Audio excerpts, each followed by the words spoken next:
Так, дорогие друзья, дорогие коллеги, ну пока сейчас вот. Dear friends, dear colleagues, I think not to go beyond the schedule, we shall begin our conference.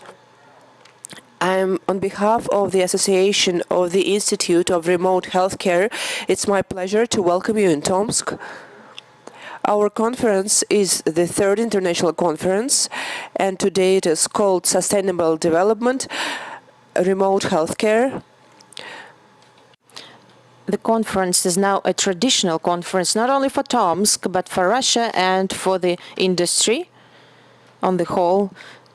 This time, we're working in a bit different mode due to the pandemic regulations. It is an online broadcast, but nevertheless, I hope that it will not interfere with our successful discussion. Our first conference united around 100 people. The second one had for over 150 participants, and this time we have more than 350 participants and speakers from 35 countries. So you see that the scale is moving up. Also, I would like to add that this conference, as per our wish, is an open forum for discussion of the most important questions in the remote healthcare issues for the industrial sites and other remote sites. Any opinions are welcome to be shared openly and freely and are encouraged. The next thing I would like to add is that it's not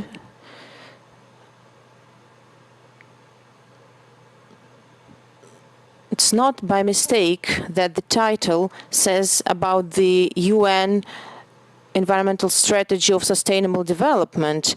We are in line with the principles of the sustainable development of the UN. This conference also includes several large companies, large businesses, including the Center of Corporate Medicine, which I would like to thank and express my gratitude to, since it's a strategic partner of the Institute of the Remote Healthcare. This company provides us with resources for research, and this is a great thing that keeps moving us forward. I wish you all great work and successful work, interesting new meetings. And also I would like to wish you health and good luck in this time. So our next speech, introductory speech, which will be rendered by Oksana right now. Introductory speeches from other participants who forwarded it to us. Introductory speech to the participants of the third international from Alena Levko, Deputy Governor. Dear participants, remote healthcare today is one of the most prospective areas of medical development. Tomsk region, a center and the framework was organized that helps to take care remotely of people who are high-risk groups during the pandemic with pulmonary diseases.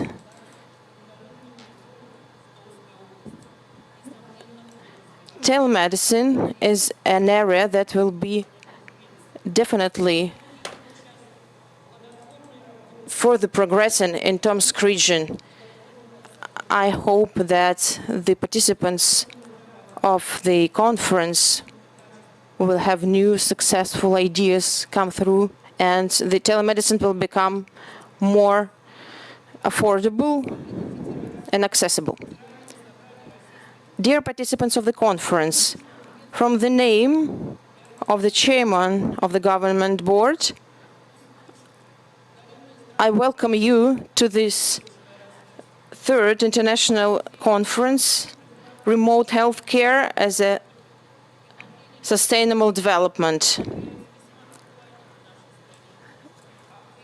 The topics of well-being are vital in our country, and due to the progressing new development of industry, we need to work on occupational health even more today. Today, during this time of challenges, the development of the telemedicine and remote healthcare requires special demands to prepare specialists and paramedics to work on remote sites. Accessibility, digital solutions, and the improvement of the quality is something that we're working on. The Association of the Remote Healthcare is a professional site, professional forum that is working on improving and establishing standards of healthcare and is working on the research in this sphere. I hope you all have a great conference. Inna Svitenka, the chairman of the government board. Dear colleagues, from the name of the Trade Chamber of Tomsk, I would like to welcome you at this conference. The problems of improving health at the conference will allow its participants to exchange tools, exchange opinions in this sphere. I wish all the participants fruitful and successful work, interesting discussions, new solutions. From the name of Vladimir Padalka, the Tomsk Chamber of Commerce, of Trade Chamber. The next introductory speech is from Alexandra Plakida, who is the chairman of the government board of Association of National Network, UN Global Compact in Russia. Dear colleagues, good morning. Please tell me if you can hear me right now. Yes, we can hear you. Good afternoon. Good morning, dear colleagues. I'm joyful to greet you this morning in this new online mode. I would like to thank the organizers of this conference for working in the remote medicine research field. And another important point, that we started talking about sustainable development this year. And as I already said, I'm a chairman of a government board of Association of the National Network, or UN Global Compact. UN Global Compact is an initiative that started 21 years ago, which was a call for business, which initially was to the businesses, call for the businesses and for their social initiatives, for the businesses to unite and make this world a better place. For Russia, the agenda of sustainable development is also a long-term area. And last year, for example, the Russian Federation delivered a review for the UN about the progress of attaining the goals of sustainable development. So this is a reality for us now. It's not just a goal that we're talking about. This is something that we're working on. A great job has been done. Many data has been analyzed about what is going on in the regions and what is going on business-wise. And all of us are making this contribution for the goals of the Sustainable Development to be implemented by 2030, by the year 2030. Another important issue that the agenda of the Sustainable Development is in line with our national goals identified by the President of the Russian Federation, and it is also in line by the national projects, including the national projects in the sphere of medicine. Speaking about the tiers or levels of the agenda, so what this agenda means, not for the country on the whole, but the regions and for the businesses working in the regions of the Russian Federation. And here we can identify two groups. For the Russian Federation as a state and for major businesses, it's not a question why, it is a question how to implement this agenda in the most effective way. How do we integrate it with our corporate strategies? For the regions, for small and medium-sized businesses, the questions is mostly why? What do we need it for, and what are the benefits of attaining the goals of sustainable development? And today, during the pandemic, for the small businesses, it's oftentimes a question of survival because the resources are scarce. Nevertheless, we can see at this time that the experts claim that this agenda is unique by uniting all the spheres of economy and all the spheres of our life, helping us to balance our efforts to overcome the crisis that is going on in the world right now, to get it reborn.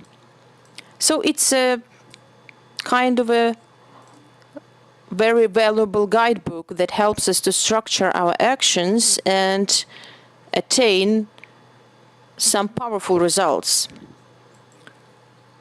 Going back to the two important issues of the sustainable development, we know that the third sustainable development goal is healthcare, health of people.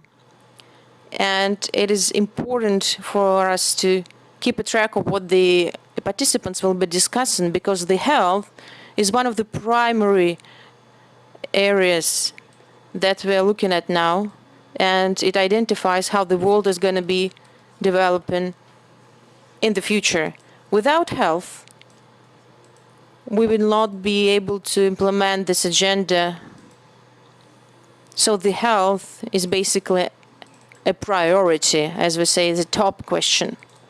Another important goal of sustainable development is goal number 17, partnership or collaboration in the interest of the sustainable development. And I'm happy to see that today I can see this partnership and I witness this collaboration.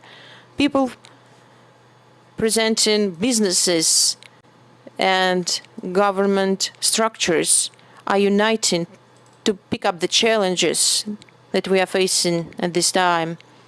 And I hope that it will help us to work out on a solution to become stronger and safer. So, dear colleagues, I wish you successful and fruitful work at this conference today. Thank you again for keeping track of the Sustainable Development Goals, and it's an honor to be here with the introductory speech. Thank you. Thank you, Alexander. Our next introductory speech will be delivered by the Patriarch, I can safely say so, Patriarch of the Remote Healthcare, Professor Nelson Foreman, who is the member of the Royal Surgeon College of UK and the biologist.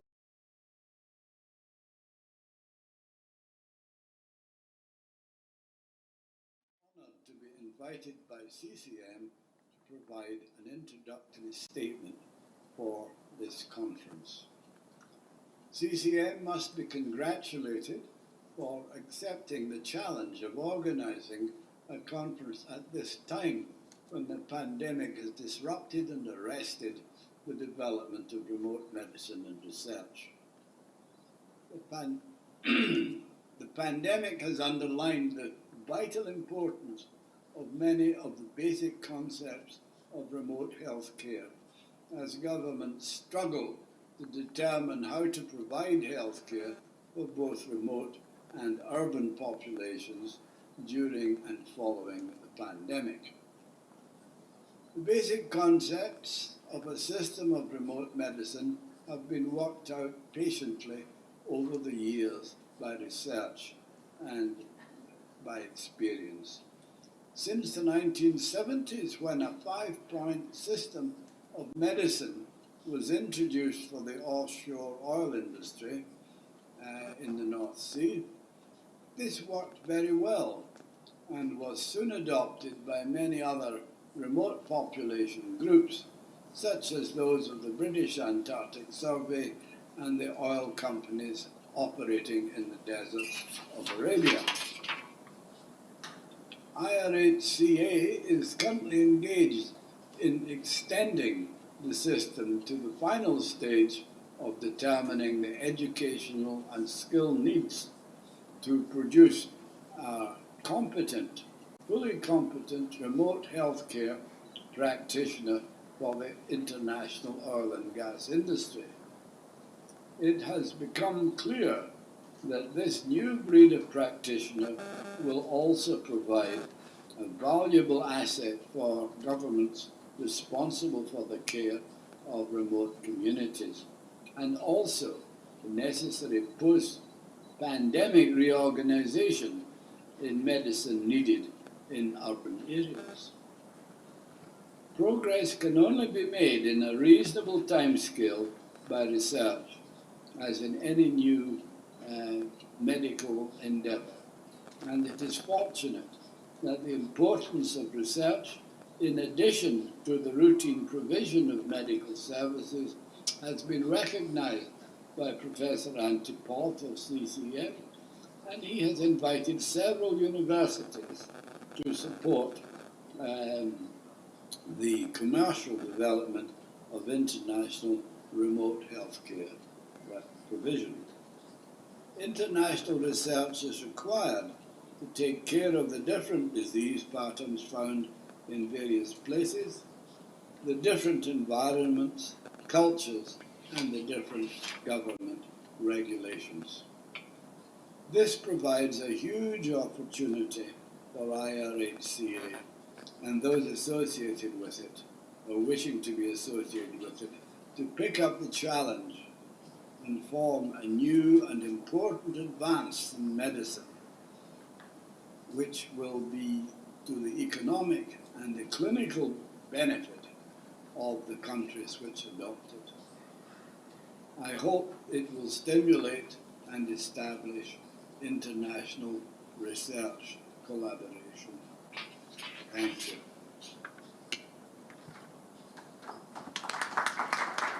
Спасибо, Нельсон. Ну и заключительно.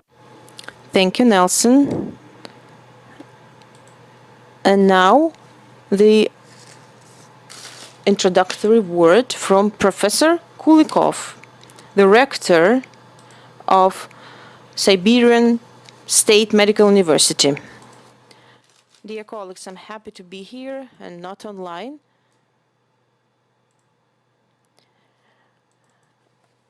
We can safely say that the challenges that the year 2020 presented us with in the conditions of the pandemic allowed us to react faster due to the remote healthcare tools that we had by that time. So that helped us during 2020.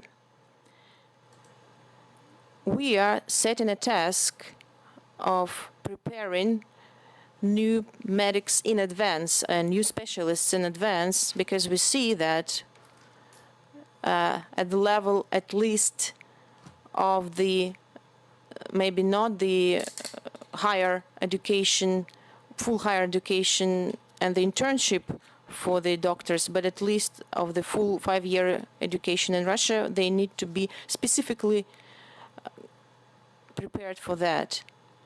And we're already working on a special committee that will be also resolving the solutions of the remote healthcare development. And our university is ready to be a site that where we can solve the issues and face the challenges of the remote healthcare development.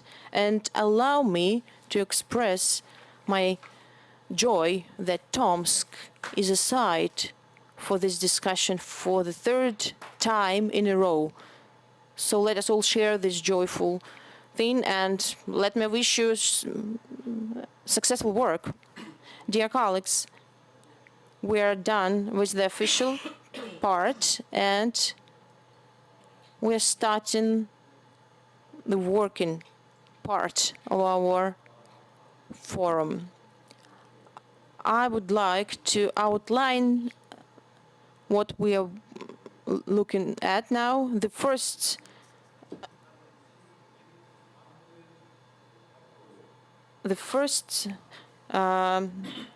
report will be by Nelson Norman, and during the plenary session we are not looking at the questions. We are not looking at the questions and answers.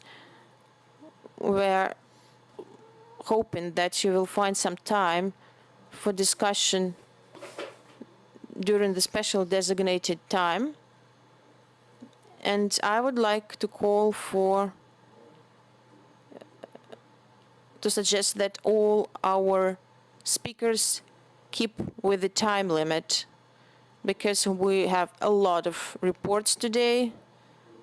So under 15 minutes is what you should be striving to. Thank you. Профессора Нельсона Нормана. Он звучит так: значение удаленного здравоохранения в современном мире. Основные проблемы. Mr. Nelson, you're welcome. The energy industry has been required in order to survive to change its aims and strategies radically as it battles with not only aging sources of oil and gas, but also climate change and the required transformation of energy sources towards wind, solar radiation, and nuclear sources as governments battle with the climate change problems. In Scotland, we are in the process of completing 28 or 30 years of research and development into the health and safety requirements to maintain the health of the supporting workforce required by the oil and gas industry. The concern now to be faced is the consideration of whether a new radical approach will be required to provide adequate health care for the new workforce.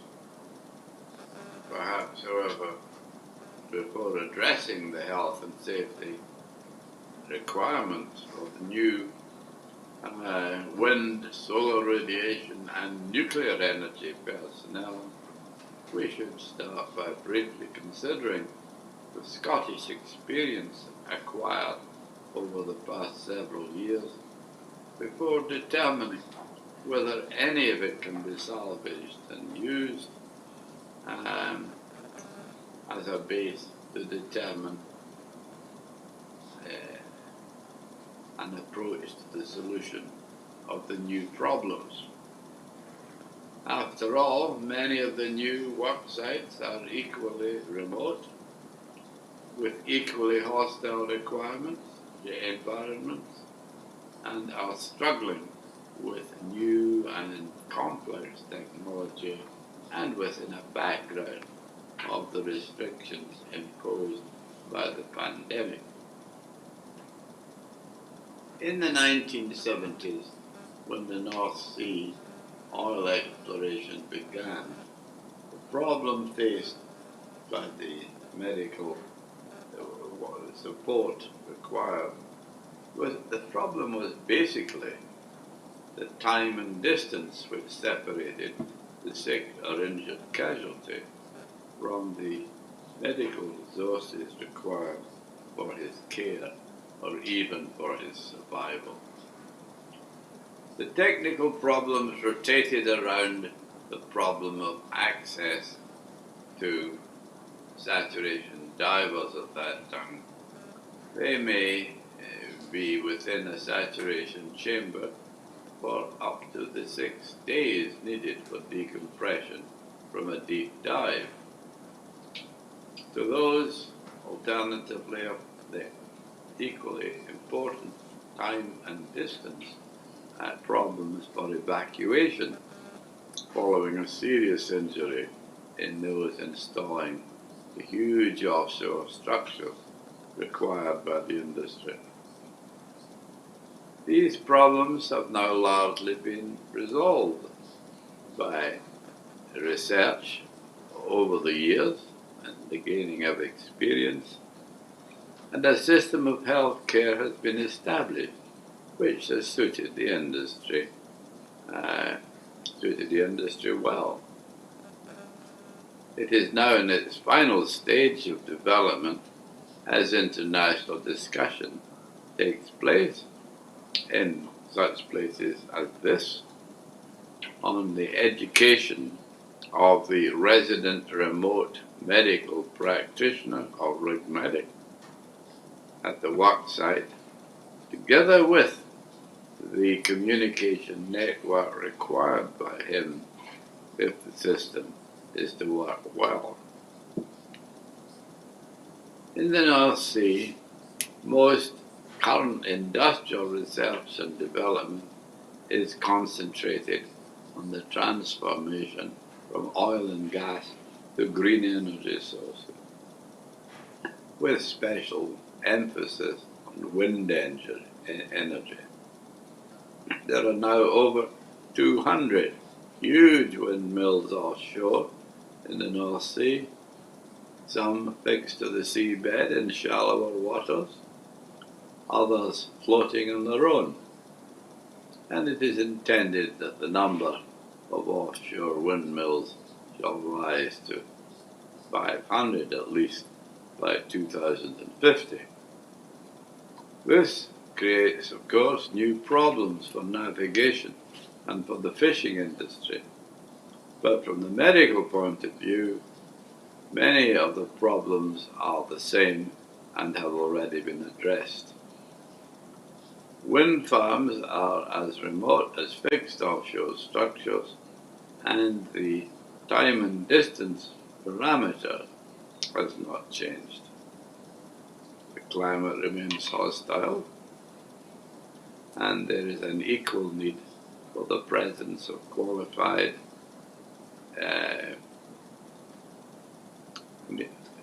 and competent resident medical practitioners remotely, together with the need for the most sophisticated communication system available.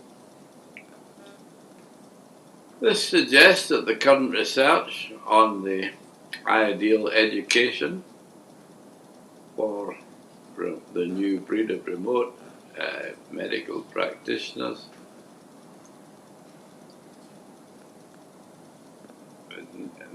is on the ideal education for this new breed of medical practitioners, which is so actively being pursued and discussed, and in Scotland is led by the medical faculty of Glasgow University, that it need to undergo basic changes. The main challenge needed will actually be in engineering design rather than, I think, in medical changes. Evacuation, however, remains a problem for the remote medical practitioner, for there will be a need to rescue the casualties, and this in turn, the casualties, particularly from the heights of one of these very tall structures, and this in turn may affect the level of fitness required by the medics themselves. This can be worked out by simple research, but that research is essential, and the energy industry is not noted for supporting research to support the health and safety of its personnel. It is also desirable for the medics to have some knowledge of the function of the new green equipment required, so that they can determine early warning of occupational hazards and diseases for which they may be responsible.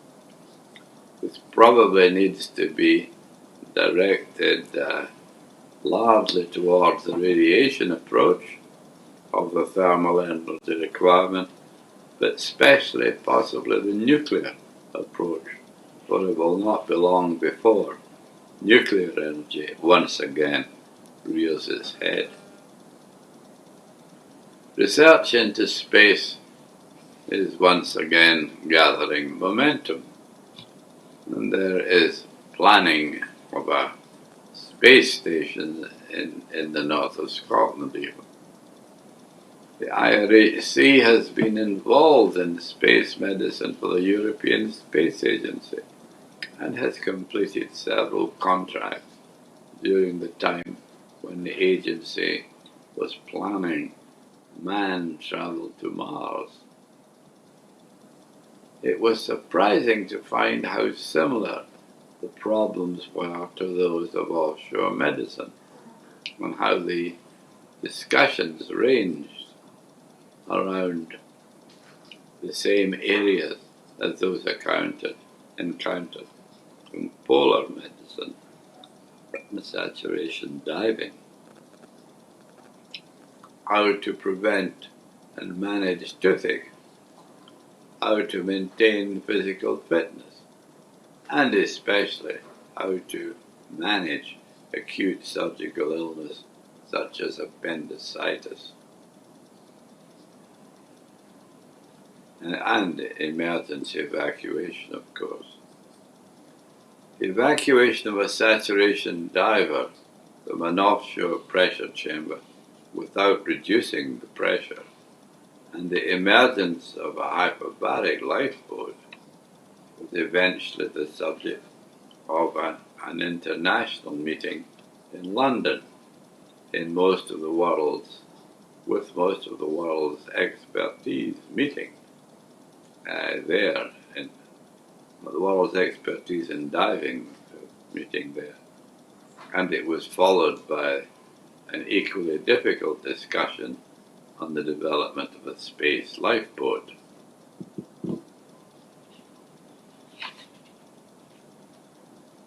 Such discussions are to be expected when important and influential laymen get into medical discussions. This caused many of the problems met during the pandemic and need to be anticipated as the oil and gas industry transmits from oil and gas to green energy. After much thought, however, my conclusion is that the medical system which has emerged over the years is robust and fit for purpose as the energy industry lurches towards new sources of energy, and the medical people should continue its development of the new breed of remote healthcare practitioners as at present, particularly since governments have seen the need for reform in the practice of remote healthcare following the pandemic, and lack the experience and research which has been conducted over the years by such organizations as the Institute of remote healthcare. Modifications will be required in training, but these can readily be added to the basic concept already established and accepted. Thank you.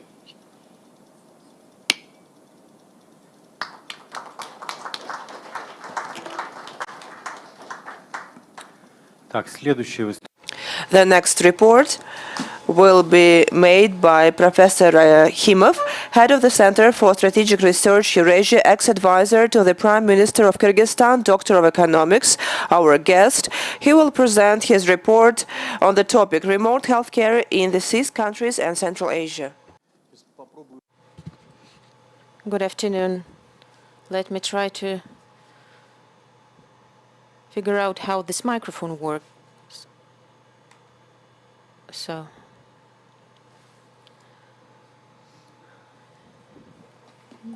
good morning, everyone. I'm happy to see such interesting audience. And my practice here said that the reconstruction in the Tomsk airport makes the city of Tomsk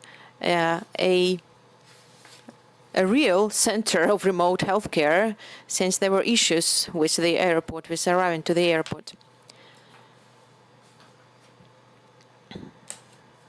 Okay, so I get the clicker.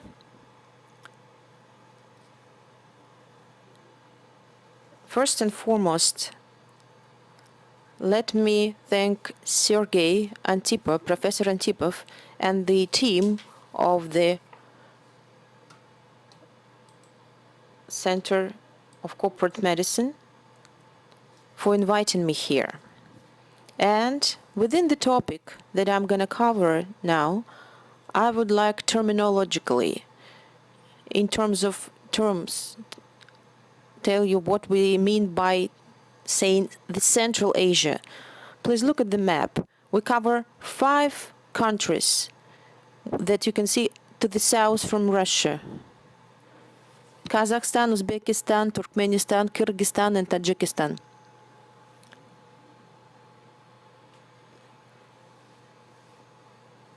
The total area is 4 million square meters, and we were surprised to learn that the population is almost 75 million people of population, and the purchasing power parity GDP is 1 trillion, and the nominal GDP, as you can see, is also 300 billion, which is not too bad.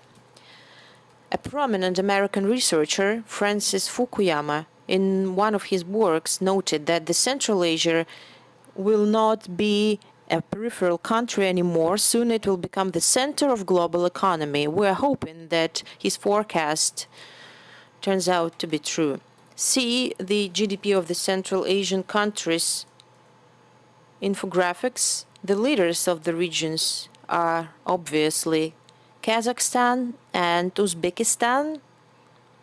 Somewhere in the middle we see Turkmenistan, thanks to the gas deposits, and Tajikistan and Kyrgyzstan are fallen behind.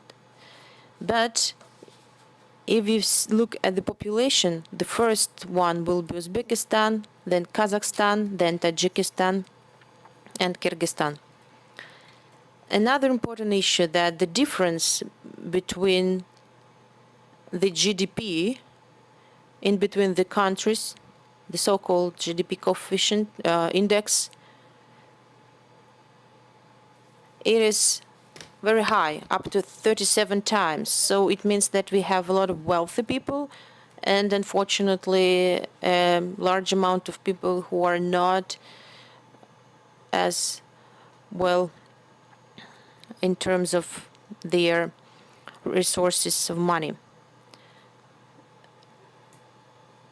Sometimes it's even valuable to be an outsider. As you can see, there we work not only, mostly not between ourselves, but just mostly with other countries. right now, we are 57, around 50% of the population. The Central Asia makes up for 50% of the population of Russia. So it's almost half, as much as half of Russian population. And we're hoping that by 2030 will be even up to 60%. And it's a fast-moving consumer market, which is also an immigrant workforce source, also including this, people who seek permanent residency in the regions of Russian Federation, and their health is important for us because they might become future citizens of the Russian Federation. So speaking and working on the healthcare in the Central Asia is indirectly affecting the health of the future citizens of the Russian Federation, such a fact. Speaking about the processes, we can say that counter-urbanization or deurbanization processes are running in Kazakhstan and Uzbekistan. And remote locations have not a good infrastructure, including healthcare infrastructure, but, however, every disadvantage can be made an advantage. The most perspectives of our remote healthcare lie within these remote regions where we're not physically able to provide medical services.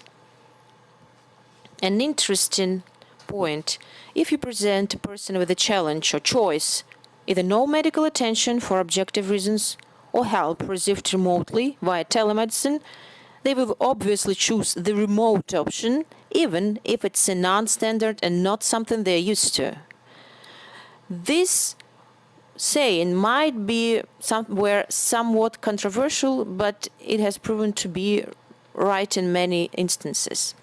Telemedicine becomes an economically effective way, a tool for the industrially developed countries to provide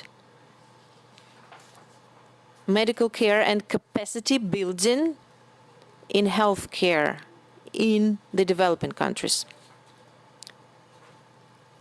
I completely agree with this WHO quotation. The developed countries has always been helping, and I hope that they will be helping the developing countries. And as I said, we are tightly bound with Russia and being between ourselves, which means it makes sense to help each other, including the telemedicine. There is a disbalance, an imbalance of the development of telemedicine throughout the countries with the higher income level compared to the rest of the world. And sometimes the telemedicine initiatives in the countries that do not have enough capacity is not worthwhile, since they could use the experience of more developed spheres. And WHO, the World Health Organization, is also giving high praise to the market of the Central Asia telemedicine. Speaking about Kyrgyzstan, in 2012, they cannot pass a law on telemedicine, and the explanation was very simple. They said that this law does not exist in Russia. So we are very much used to using the model laws from the Russian Federation. So that's a fact of 2012. So in the thick of the pandemic, we had another revolution. we do have a lot of revolts, and the priorities shifted, and the political reforms became more relevant than the law on telemedicine. But yet, the second effort was made in 2012. And also, the Center of Corporate Medicine has one of its affiliate branch in Kyrgyzstan. And plans on telemedicine are reflected in the program of Digital Kyrgyzstan. Now about the experience of Kazakhstan.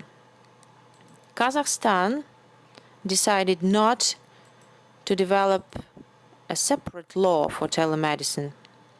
They decided to use internal documents of the healthcare ministry, which helped them to unite over 200 medical institutions in one telenetwork. Nevertheless, there is no law that is regulating telemedicine in Kazakhstan. Now about the experience of Uzbekistan. In Uzbekistan, we can say that there is no systemic approach, mostly in bits and pieces, but we know that another branch of Center of Corporate Medicine is going to be opened in Tajikistan, in several cities, and we see that this process of developing telemedicine is being controlled by the Ministry of Health of Republic of Uzbekistan, so they created a special structure, UzHealth is called. It makes sense. Now about Tajikistan and Turkmenistan experience. They are more responsive to some initiatives of the World Health Organization, so they're not coming up with some new initiatives, and we can say they are fallen behind in this sphere of development of telemedicine, of remote healthcare. Tajikistan provides a lot of workforce to the Russian Federation, so migration is very high. And now allow me to go forward with the recommendations. We are now stepping into a new era where digital healthcare is replaced by the e-health.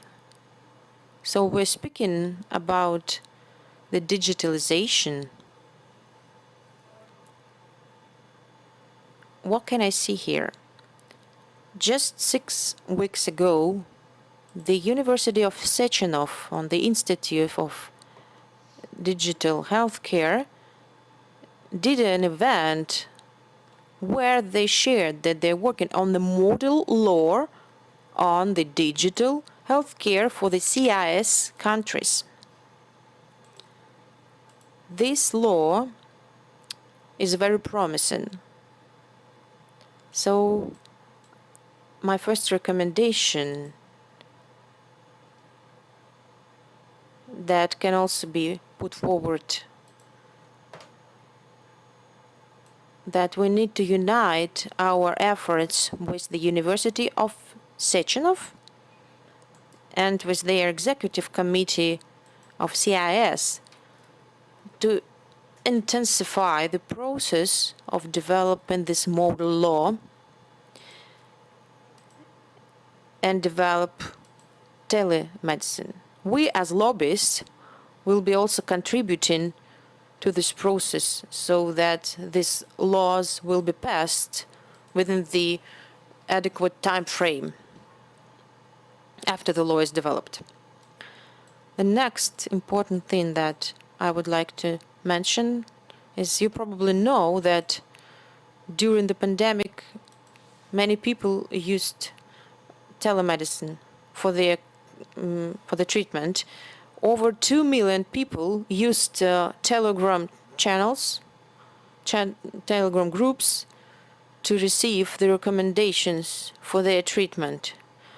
I myself also took part in one of them.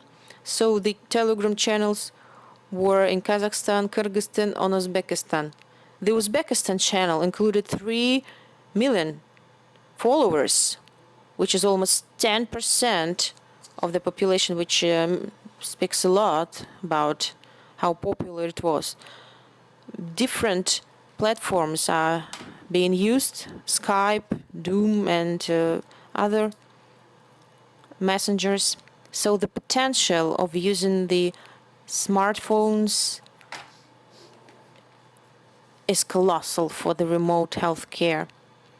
And we can see that the developing countries became the pulling power in this respect. We understand that the new technologies do not necessarily require some specialized devices or equipment for telemedicine. So what we need is that the smartphones, so our phones, will be connected to some peripheral devices. And then it will make the telemedicine more affordable. Okay, so the next chart is about the 4G and 5G standard of bandwidth, and we understand that already today we have this connection, doctor, patient, the cloud, where everything, the chart, the e-chart, everything is linked in together. So the second recommendation is to re-estimate the role of the messengers and mobile apps. And while I was listening to this situation, to this introductory speech, I made a post on Facebook, and right now, when I posted it, people from Kazakhstan who work in Myanmar, they responded right away. So this is where we need to finish this last mile between the doctor and the patient. And there is a compelling need to work on the super apps that might cover many issues, many health issues. This is the forecast for the growth of the telemedicine market. China 23, India 22.4, and US 90. And I think that the Central Asia might give even 50%, so it's much higher than this forecast. Another interesting point that is luckily covered by the participants of this conference is that the industrial medicine at remote sites and the remote medicine sounds familiar, but in fact it's not the same thing. We need to address the leaders of the states so that they will support the medicine at the remote sites, because the corporate medical institutions at remote sites are crystallization points of medical services, including tax mechanisms that require tax deductions or payment for services from local health insurance fund. So this was completely in line with the UN Sustainable Development Goals, the ESG, environmental, social, and corporate governance. And also, I would like to support the colleagues where there is 2035 goals. Let's put another goal, Tomsk, and everything that is connected with the remote healthcare. Thank you so much, Mr. Rahimov. I would like to make a short note before the next report. Our agenda was formed in such a way that the plenary session will be filled in with some conceptual topics that involve most questions of the remote health questions. And normally we would speak mostly about medical aspects of the remote healthcare. The next report, the next speaker, however, will be touching upon a topic that is a little bit off, a little bit something different, not exactly, but also experience of healthcare, occupational healthcare. So this will be an occupational health assessment and evaluation and health risks, something that is not very typical for Russia to be speaking about, but it is vitally important in reality. So we will have another section dedicated to the occupational safety. And here at CKM, we are trying to develop this sphere, and we are trying to convince the business that that is important. And we would like to make the inception of this fact that this is important in the mindset, so that it will be understandable for all the leaders of the major businesses. Without the risk assessment, the health risk assessment, without modifying the technology of the risk assessment, of the health assessment, without taking in account the professional factors, which has also been quite under the eye of the insurance companies. So without that, it's impossible to proceed and to be successful in the business. So risk assessment is something that corporate center, medicine center will be helpful with. The report is called Risk Assessment Methodology, How to Apply Them for Remote Operations. The report will be made by Andrei Karchevsky, who is the Director of Research and Development of one of the leading companies, Chemistry and Industrial Hygiene, USA. Dear colleagues, it's a great pleasure for me, and I would like to express the words of gratitude to the organizing committee to invite me to this conference. It's a great honor for me to be here. My name is Andrei Karchevsky, and a few years ago, I had an opportunity to be present at one of the greatest conferences on remote healthcare in Tomsk.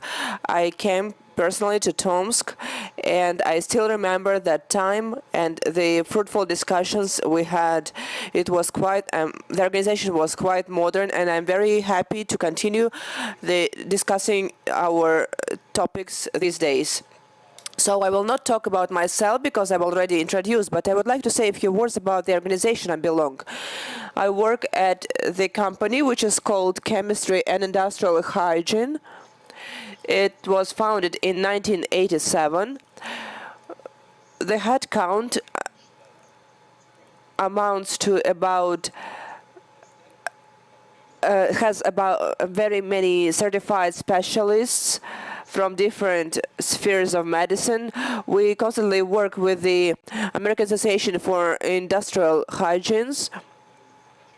The organization is located in a wonderful city of Denver in Colorado State. And today we will talk about the topic that, to my opinion, is one of the key topics within this conference. We have a separate session devoted to this topic. This is the risk assessment methodology for remote sites. We always talk about the fact that it is extremely important to preserve the health of workers in remote sites. We need to prevent diseases, but the risk assessment is a universal tool that helps to avoid these situations and tackle the corresponding issues. And I'm glad that this conference is mainly devoted to this important topic. Let's talk about risk assessment and its importance. Risk assessment for health is the procedure to predict. It's our ability to predict and forecast the health of a worker in certain conditions.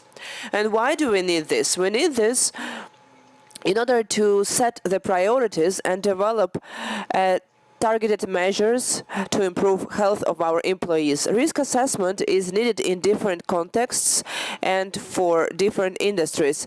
But why it is even more important for remote workers? It is important since remote workers work in isolation, and it is our task and duty to predict beforehand all possible events and injuries rather than to tackle the consequences after all. Of course, the task is difficult, and we cannot bound risk assessment to something to a single approach. There are many approaches included here, but I would like to share the world experience regarding risk assessment and what we would like to improve and implement in the conditions of the Russian Federation. I would like to say that risk assessment is a concept that is widely discussed in modern literature and practice of different international organizations, because this is a very important aspect. I would like to say that there exists even the fatigue effect, because sometimes we call risk assessment everything. We attribute this concept to everything. But in reality, the risk assessment shall be based on specific procedures or processes. This is not a random exercise. This is a system. And as an example of such a procedure, I would like to give you a paradigm of the National Research Council of the United States of America. This is a paradigm which was published in 2009, which sets the cycle of risk assessment. And this cycle I see as follows. We first identify the danger. We assess the exposition or factors that we have established that impact a person. We determine the dependence. We analyze the risks. And then we take practical measures based on the above. And then it becomes a full cycle, a whole procedure. At first glance, it seems quite simple, but we need to understand that there are many complex models and complex that fit within this cycle. And we would like this cycle to be applied for remote workers. I would like to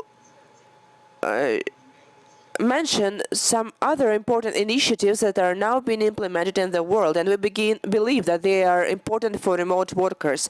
But most importantly, they are based on the risk assessment and reduction paradigm. For example, the famous total worker health concept is considered a new paradigm for occupational health to protect the health of people and employees.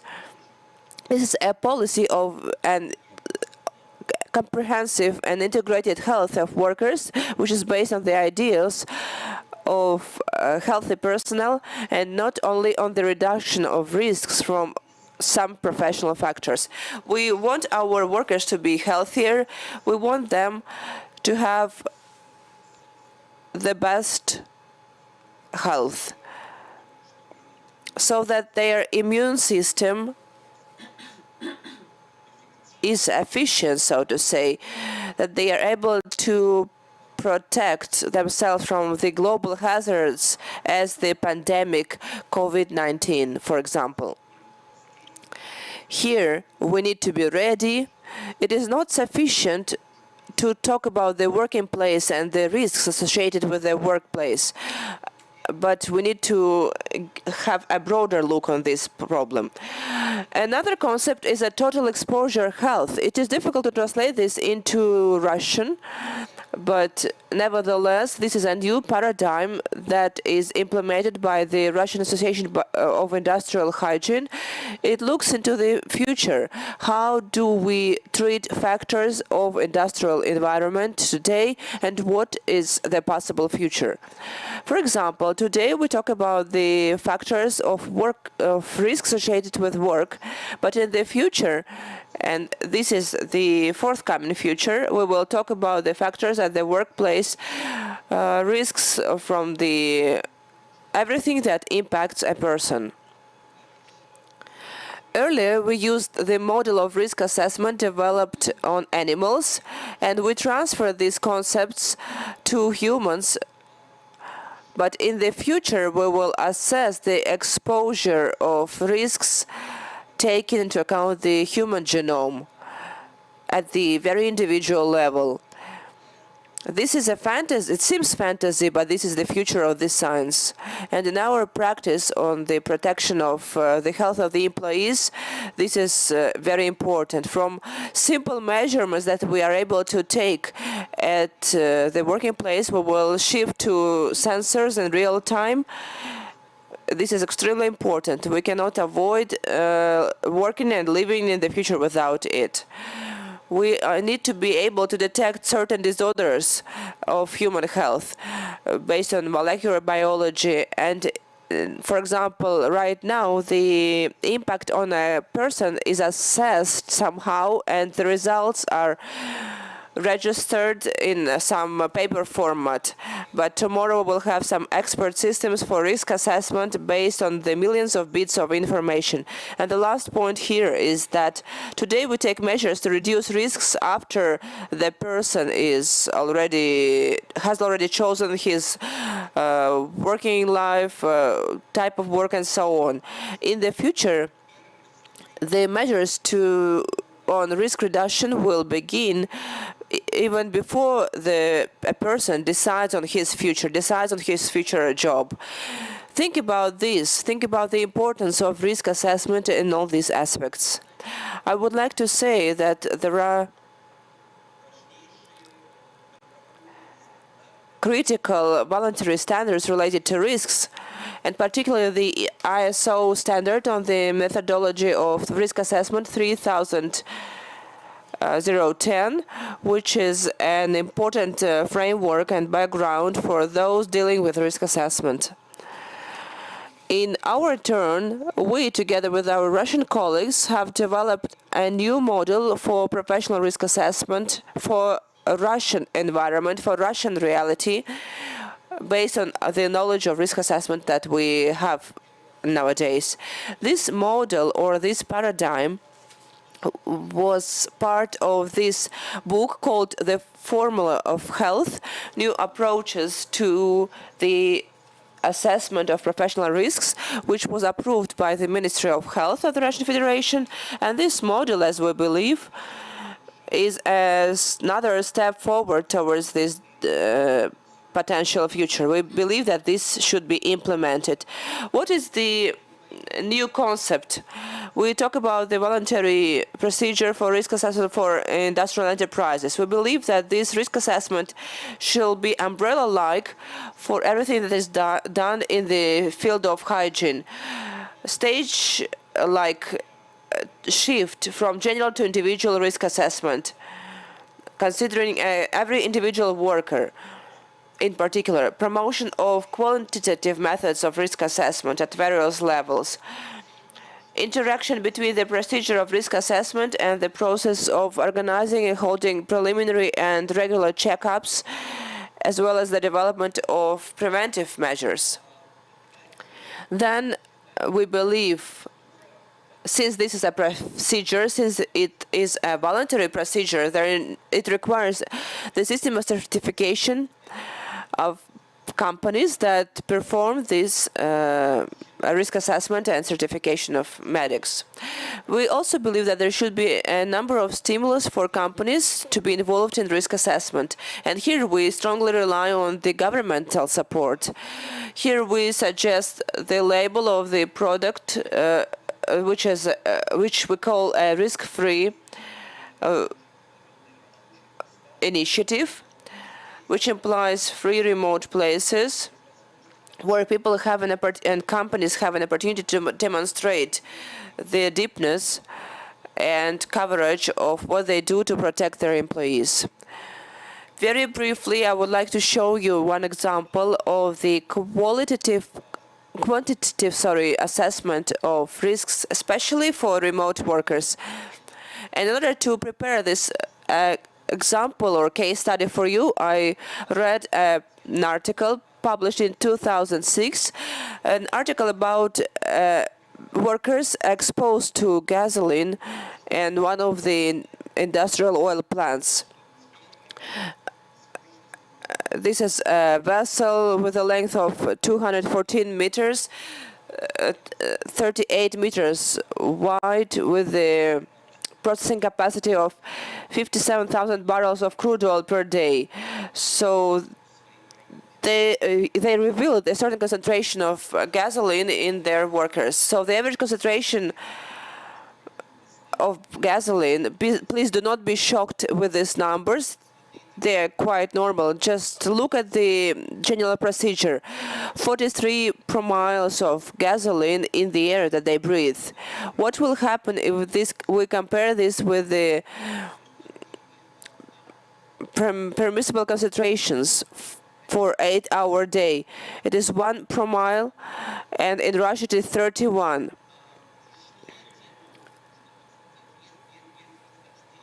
What do I do here? Because there are some deviations.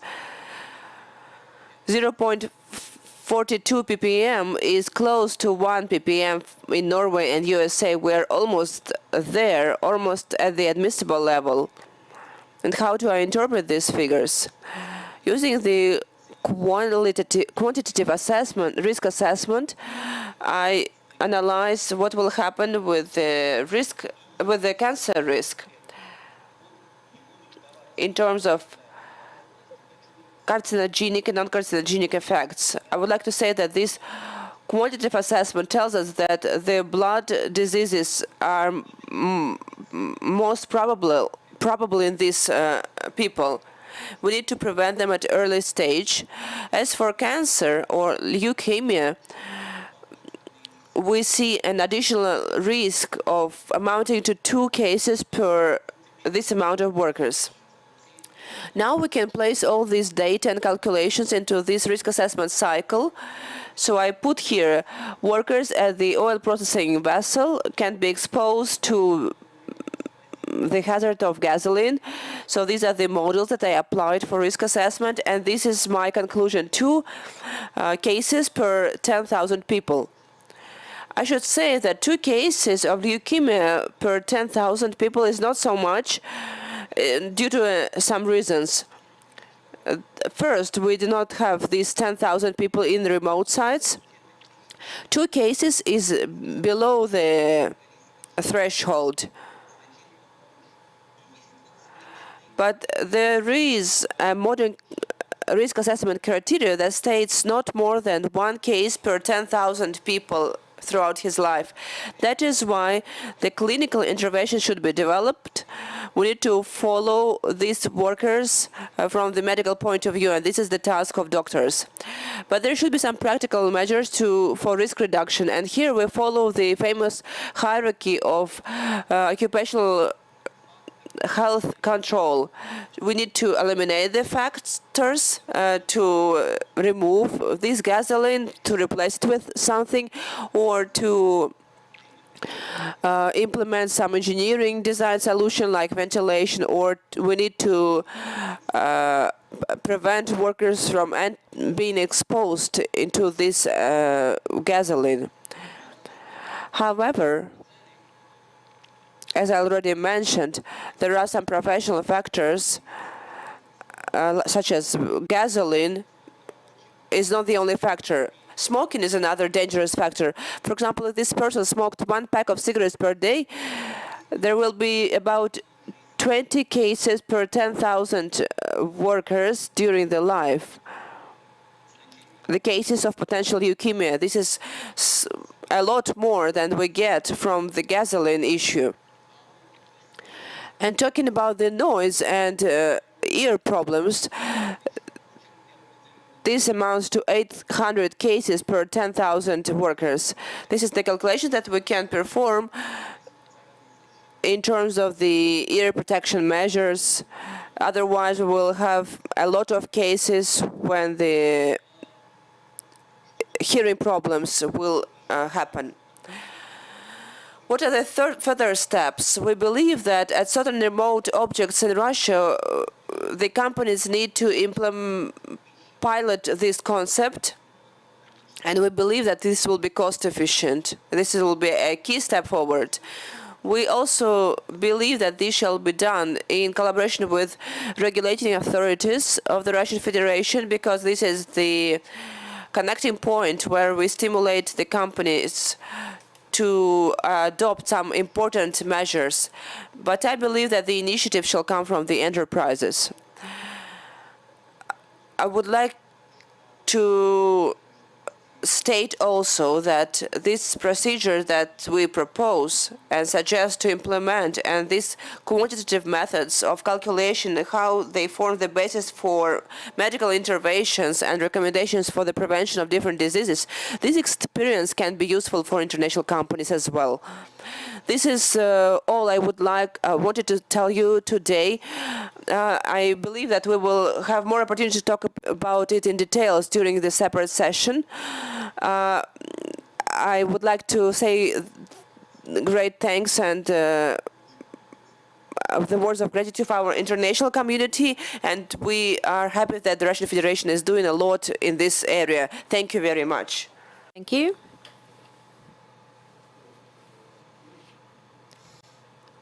To continue Andrei's topic, I would like to pay your attention, of our participants from the industry, on the fact that most of the issues that were covered right now are covered also in a book that we were working on jointly with Andrei, and we have all the practical recommendations and adapted for the Russian conditions, so we can provide you with this book. So the next report, we only have 2 reports left, and the next speaker here is Professor Lagunov, who is the head of the Maritime Medical Department, which is a new department. He's an expert in this issue, and Konstantin will deliver a speech on the maritime medicine as a part of remote health care. Dear colleagues, allow me to focus your attention on several important aspects of occupational health care. What is a modern ship? Several hundred meters of an object, 2 to 3 football fields, and only 20 people of personnel. For such a ship to be on full speed, there needs to be 6 hours to achieve this full speed, and the same amount of time for it to stop.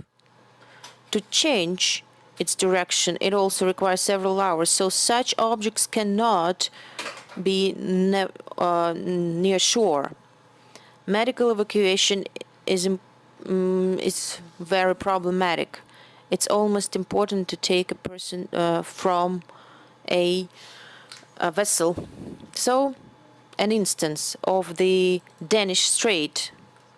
The Danish Strait area, the shore is very visible. It's almost next to the shore. So a person with a perforated ulcer with a peritonitis, and it requires 20 hours for evacuation for the person to get to the Swedish hospital.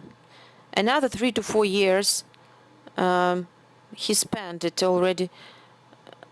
So person with 5 days ulcer is coming to a hospital.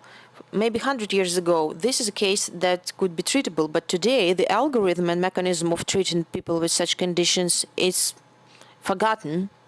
Another example, an instance of the Gulf of Ob, the bay on the Arctic Ocean located in northern Russia. A person, a mechanic, got a jet of water blast injury in his eye. Of course, this person needs to go to the eye care professional to make sure that there is no hemorrhage.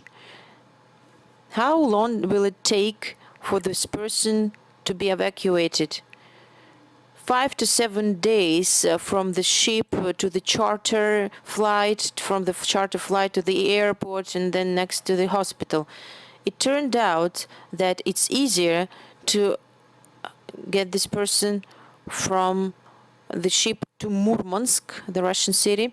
So we see that maritime medicine is the medicine of special circumstances. There are different parties: employees, employees, and insurers. All these 3 parties have similar interests, and these parties, all 3 parties, they have similar interests, but sometimes they do not understand in a similar way. Totally, there are 5 main problems. Medical examinations are the first and foremost. The person on board should be healthy. Second is treatment on board and medical equipment, drugs, and preparation of the personnel for the first help. Medical problems.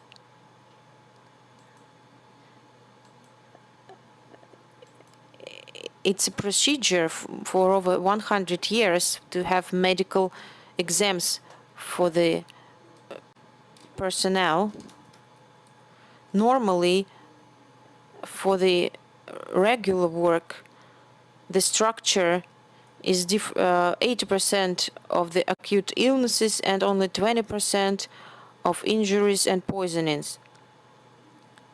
If the medical examinations would have been really working for the maritime medical medicine, the structure will be different. Why do people have chronic diseases and some other illnesses that they're supposed to be only healthy people? For example, here we see a person from Canada, and he also passed his test, and he had a case for some reason of gout that became a very severe condition, and we need another marine pilot, a sailing master. We had to evacuate him, but as I has already said, he had his medical examination passed. Maritime work is extremely dangerous. There was a very popular opinion that even coal miners have it easier, and it's less dangerous that to be a sailor, to work on a ship. And maritime medicine has different areas of work: hygiene, clinical medicine, and the organization of medical services. So it all covers the notion of maritime medicine.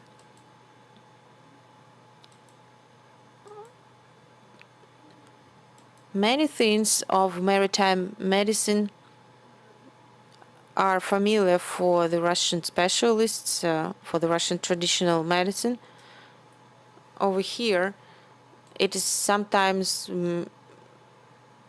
the same thing that we have offshore and on the land.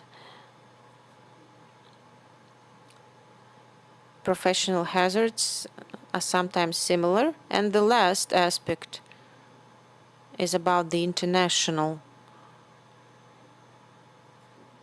teams.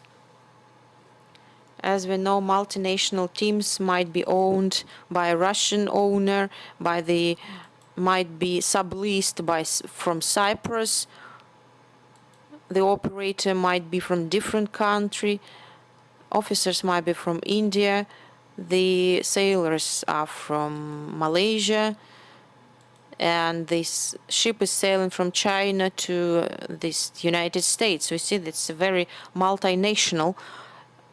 And also different international rules and regulations apply. Mentality of people and cultures of different mindset, they have to meet up with each other. For example, in some cultures, people are joyous when they see a dying person, because they meet them when they go into paradise. For us, it is a complete disaster. We do not understand it like that. So the operator of corporate medicine here have to take into account such mindsets, and that they are different. They vary greatly. That the approach has to be different in different cases. Speaking also about the remote healthcare for maritime medicine, it is similar to what is being suggested and offered for the remote areas, and and vice versa. There are some tools and approaches that could be shared with remote health from the maritime medicine. Some interesting instances that could be used in the remote healthcare for the remote location, that could be of use. And I hope that the further discussion will also allow us to find interesting insights. Thank you.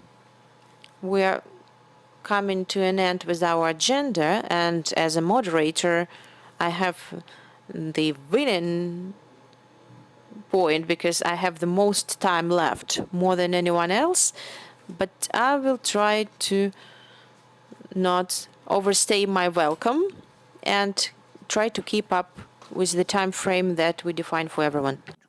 Я поставлю время.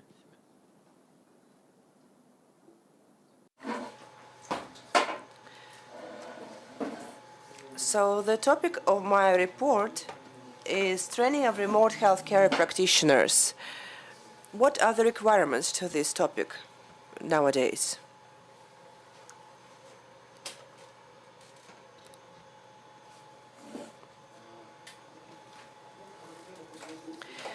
The problem of training remote healthcare practitioners is very important, as it is important in every other industry, since the results are quite important and the progress will depend on this.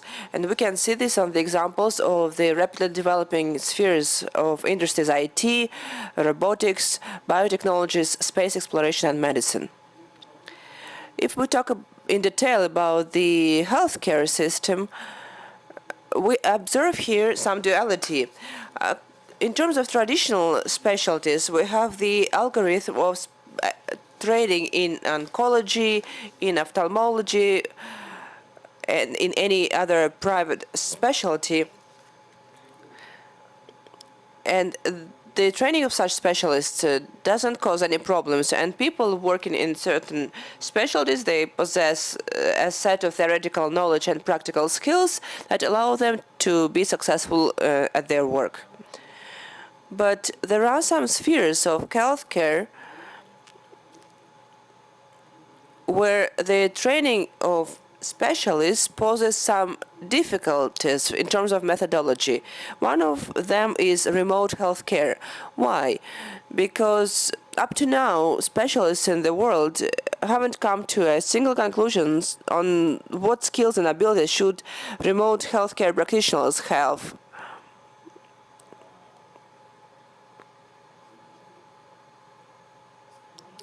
From the moment when remote healthcare appeared, which was mentioned by Professor Nelson, it was about in 1960s, about 60 years ago. The basic foundation is that the specialists working in remote sites shall have the only skill to be able to provide emergency or first aid treatment before the person will be brought to land in a specialized medical facility for qualified medical care. This specialist, to our opinion, shall have a wider range of knowledge and skills due to the conditions that are shown here on this slide. Our ideas on the nature of diseases has expanded. There is a doctrine of risk factors and prevention of chronic disease, non-contagious diseases. New methods and technologies of diagnostics have developed, and now we have the methodology of professional risk assessment, which was mentioned some time ago by Professor Karchevsky. Here we see that a standard medical worker is able to provide emergency care and resuscitation even, and he has limited knowledge in infectious diseases. He has no skills of instrumental diagnostics, with some exceptions, of course. Remote healthcare practitioner is only able to do the ECG. This is the maximum. They have superficial knowledge on the general hygiene. There is no training in this field of professional pathology, no knowledge of labor safety and industrial safety. And finally, medics in remote sites have no ideas about the methods of risk assessment. But the idea that it is more efficient to prevent the development of a desirable event rather than to fight with it and its consequences is quite relevant here. And these are the characteristic components of a remote healthcare practitioner. And before we deal with this issue, we need to consider the factors of any remote site. First of all, these are extreme climatic conditions, super low or super high temperatures, strong winds, interchange between the polar day and night. As a rule, this is a limited space for life and work, violation of a regular diet, need for continuous presence of people in the place of work during their work and rest time, and influence of hazardous factors in combination with aggressive environmental factors. Any of these factors negatively influence the health of employees and cause a number of pathologies that at the end result into acute disease states or some diseases. For example, a sharp change of the climate leads to the violation of adaptation, sleep disorder, appetite, performance, failure of arterial pressure, like it happened in the development of the Arctic in Russia. The Institute of Arctic of the Russian Federation conducted some research, but then it was given up and nothing was continued. The change in nutrition and diet leads to the disorders in intestine, nutritional system, and so on.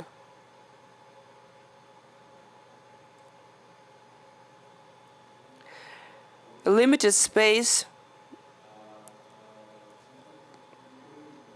need for continuous presence of a person at a remote site surrounded by other people causes the state which we usually call a stress, but in terms of physiology this is a wrong concept.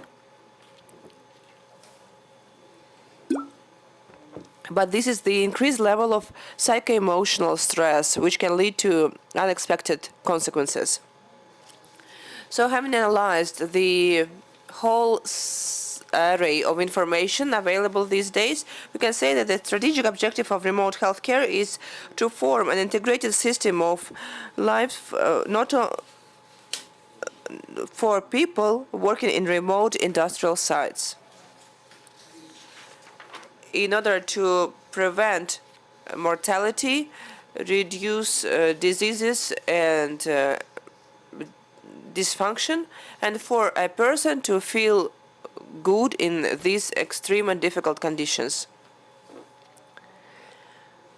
Based on the accumulated experience, I can say that unfortunately remote healthcare has been existed for 16 years so far, and no matter how hard we tried to find some information in the literature, in some publications, and accumulate this experience, unfortunately we failed because there is not enough information in literature.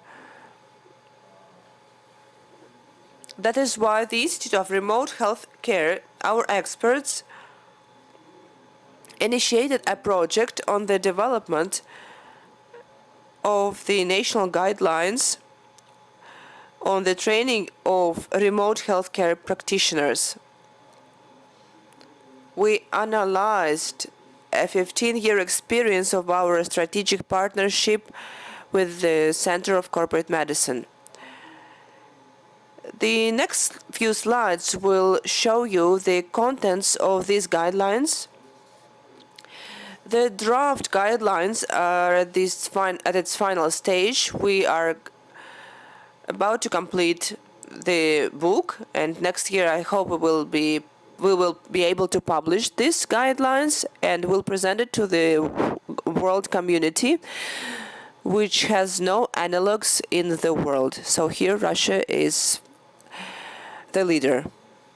So this is the structure of the guidelines. The introduction contains the historical reference on the development of the system of remote healthcare. This information that we have managed to accumulate from literature sources and participants of this process. Then there is a chapter devoted to the occupational health, which was mentioned, and me, myself, and Andrei Karchevsky believe that this is very important. This chapter contains general information on occupational health, methods of risk assessment, and methods of protection. We have some information on risk prediction and assessment and risk assessment and control of professional diseases. Medical practitioner at a remote site has not sufficient information on the food hygiene, so we try to concentrate or focus the attention of our readers on how the system of nutrition should be created, and the major principle of this nutrition system at remote sites in the conditions of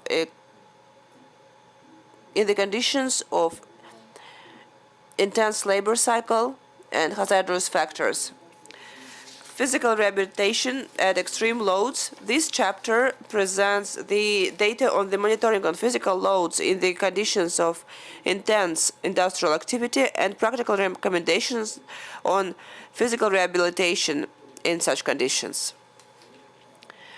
We believe that when a person gets into a remote site, he's in a state that is not normal to him.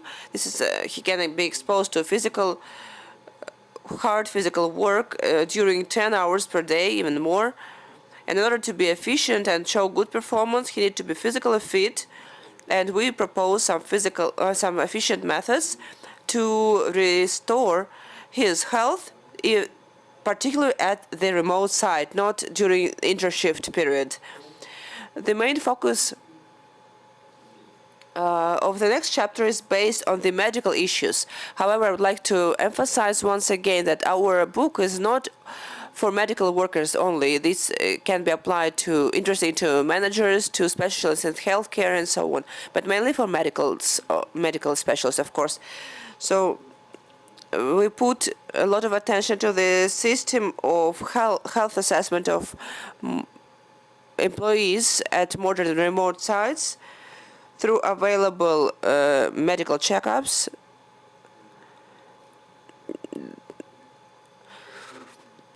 that are not able to reveal all the problems in health. There is a chapter that shows and describes the basics of professional pathologists. What do we have to pay attention to? We do not prepare or train professional pathologists, but a doctor should have some ideas on this.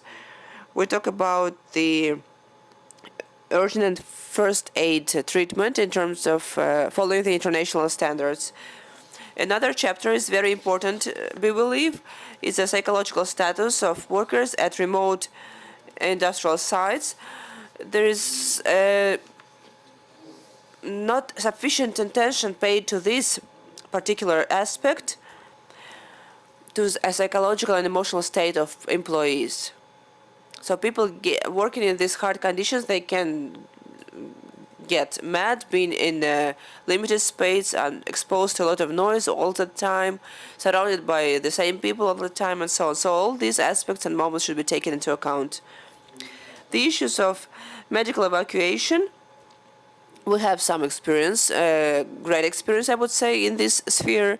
We are analyzing this material. We have a lot of articles published in cited journals, and we pay a lot of attention to this aspect as one of the components of remote health care. And finally, telemedicine.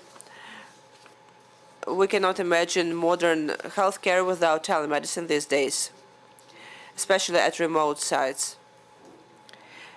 And the final thought, based on these guidelines, next year we plan to create a cycle of post-degree training of specialists, and we will make a next step to organize or to establish a faculty of remote healthcare at the leading medical universities of Russia. And here in Tomsk we have a medical university, so we have good relations with them, and I believe this will be possible. I'm thankful to all of you for the attention. On behalf of the experts of the Institute of Remote Healthcare, see how smart people we are. We are all wearing glasses, so this confirms our wise minds. So we strongly rely on your understanding, on your support, and we invite you for collaboration. Thank you. So, dear colleagues, we have finished our agenda. We are a little bit earlier than the agenda states, so we still have some time for discussion. Now I would like to give the floor to the organizing committee for some announcements, and we shall meet back again here at 1 p.m. Dear colleagues, dear participants of the conference, right now we have lunch break. The next session will begin at 1 p.m. Tomsk time. So right now you're invited for lunch.